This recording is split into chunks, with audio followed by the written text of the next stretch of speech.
কলেজের ইতিহাস বিভাগের মাস্টারমশাই। আজকে আমার যেটা আলোচনার টপিক সেটা হলো ফিফথ সেমিস্টার মেজরে ছাত্রছাত্রীদের যে 5.2 পেপার, সেই পেপার নিয়ে কিছু আলোচনা, যেটাতে দেখা যাবে ছাত্রছাত্রীরা পড়বে ইউরোপের ইতিহাস।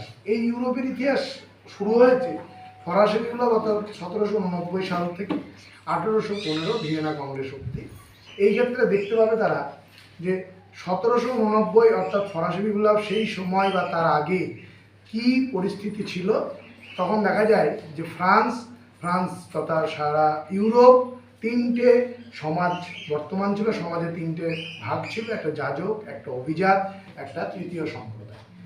এই যাজক আর অভিজাত এই দুটো সম্প্রদায় ইউরোপে সমস্ত সুবিধা ভোগ করত, আর তৃতীয় সম্প্রদায় সেই সমাজে সমস্ত কর, সমস্ত রকম শ্রম দিত তৃতীয় সম্প্রদায়, কিন্তু তারা কোনো রকম সুযোগ সুবিধা পেত না এবং এমনকি তাদের ভোটাধিকারও ছিল।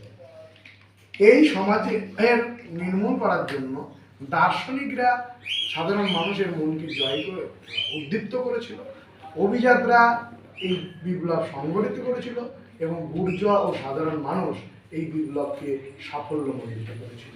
তাই ঐতিহাসিকরা বলেন যে ফরাসি বিপ্লব নামক রথের দড়িতে সকলে হাত লাগিয়েছিল।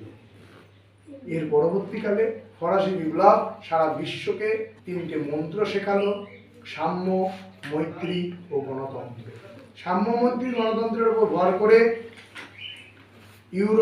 ইউরোপ তথা ফ্রান্স তথা ইউরোপে গণতন্ত্র প্রতিষ্ঠিত হলো এবং সেখানে তৃতীয় সম্প্রদায় তাদের ভোটাধিকার আদায়ের জন্য টেনিস কোর্টের শপথ নিল এবং সংবিধান সভা তৈরি হলো।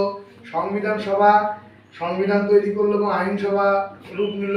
আইনসভা সেখানকার যত রকমের অবৈধ সুযোগ সুবিধা অভিজাত যাজকদের সেগুলো ক্যান্সেল করলো এবং জাতীয় মহাসভা ফ্রান্সে সাম্য, মৈত্রী, গণতন্ত্র প্রতিষ্ঠার চেষ্টা করল।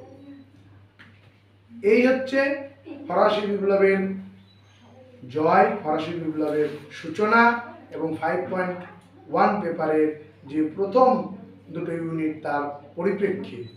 এর পরের ভিডিওতে আমি আবার বাকি অংশটা আলোচনা করব।